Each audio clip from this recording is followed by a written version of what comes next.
जय हिंद मेरे प्यारे छात्रों। आज आप लोग को साइंस के न्यू मॉडल पेपर का ऑब्जेक्टिव क्वेश्चन लेकर आए।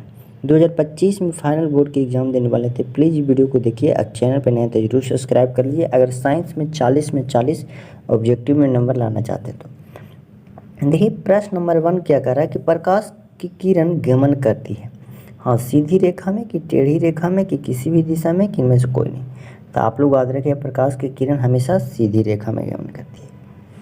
चलिए, 2 नंबर प्रश्न करा है कि प्रकाश का वेग न्यूनतम होता है निर्वात में कि जल में कि कांच की वायु। तो आप लोग याद रखिए, प्रकाश का जो वेग होता है सबसे कम होता है कांच में, सबसे ज़्यादा होता है निर्वात में 3×10⁸ मीटर पर सेकेंड होता है। 3 नंबर प्रश्न कर रहा है कि मोटर गाड़ी के चालक के सामने लगा रहता है समतल दर्पण, उत्तल दर्पण, अवतल दर्पण कि उत्तल लेंस। आप लोग याद रखिएगा, उत्तल दर्पण लगा रहता है।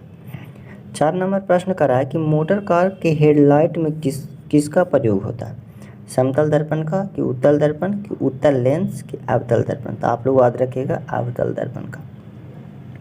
MVVI सारा ऑब्जेक्टिव क्वेश्चन है परीक्षा की दृष्टि से।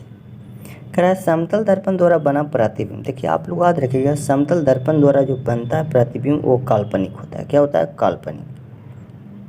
6 नंबर प्रश्न करा है कि उत्तल लेंस की ऐसा मात्रक होता है डायोप्टर, ल्यूमेन, लैक्स, किंगस्ट्रम। तो आप लोग याद रखिएगा, डायोप्टर। 7 नंबर प्रश्न करा प्रकाश के किरणों का पथ दर्शाने वाले चित्रों को कहा जाता है।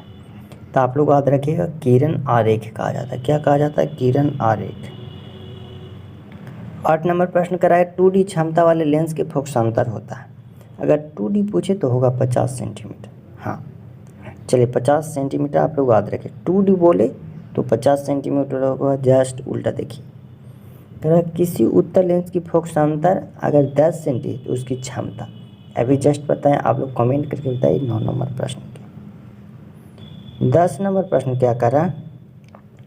10 नंबर प्रश्न करा प्रकाश के किरणों के समूह को कहा जाता है प्रकाश स्रोत, किरण पुंज, प्रदीप्त, प्रकीर्णन। तो आप लोग याद रखिएगा, किरण पुंज कहा जाता है। 11 नंबर प्रश्न करा उत्तल लेंस की क्षमता होती है। आप लोग याद रखिएगा, उत्तल लेंस की क्षमता हमेशा पॉजिटिव धनात्मक होता है और अवतल लेंस की क्षमता ऋणात्मक होता है। देखिए, 12 नंबर प्रश्न अवतल लेंस की क्षमता तो आप लोग याद रखिएगा निगेटिव यानी ऋणात्मक होता है। 13 नंबर प्रश्न करा उत्तल लेंस को कहा जाता है। तो आप लोग याद रखिएगा, अभिसारी कहा जाता है। MVVI ऑब्जेक्टिव क्वेश्चन है। 14 नंबर प्रश्न करा कि अवतल लेंस को कहा जाता है। तो उत्तल लेंस को अभिसारी लेंस कहते हैं, लेकिन अवतल लेंस को अपसारी लेंस कहते हैं। प्लीज़ चैनल पर नए तो जरूर सब्सक्राइब कर लीजिए और वीडियो पूरा देखिए। कह रहा है कि निम्न में से कौन सा पदार्थ लेंस बनाने के लिए प्रयुक्त नहीं किया जाता है जल, कांच की मिट्टी की प्लास्टिक। आप लोग एक क्वेश्चन 15 नंबर के आप लोग कमेंट करके बताइए। MVVI ऑब्जेक्टिव क्वेश्चन है। 16 नंबर प्रश्न करा किस दर्पण से हमेशा वस्तु से छोटा प्रतिबिंब बनता है? किस दर्पण से? तो आप लोग याद रखिएगा, उत्तल दर्पण। 17 नंबर प्रश्न करा किस दर्पण से वस्तु से बड़ा प्रतिबिंब बनता है? तो आप लोग याद रखिएगा, अवतल दर्पण। ऑप्शन बी बिल्कुल करेक्ट आंसर हो जाएगा। 18 नंबर प्रश्न करा प्रकाश के परिवर्तन के कितने नियम होते हैं? तो प्रकाश के परिवर्तन के एक नियम होते हैं कि 2 कि 4 कि 3। तो आप लोग याद रखिएगा, 2 नियम होते हैं। प्रकाश के परिवर्तन के 2 नियम होते हैं। 19 नंबर प्रश्न करा कि जब प्रकाश की किरण हवा से कांच में प्रवेश करती है तो वह मुड़ जाती है। आप लोग याद रखिएगा, अभिलंब के निकट मुड़ जाती है। 20 नंबर प्रश्न जो क्या कर रहा है, 20 नंबर प्रश्न कर रहा है कि फोटोग्राफी कैमरा का भी दृश्य होता है। चल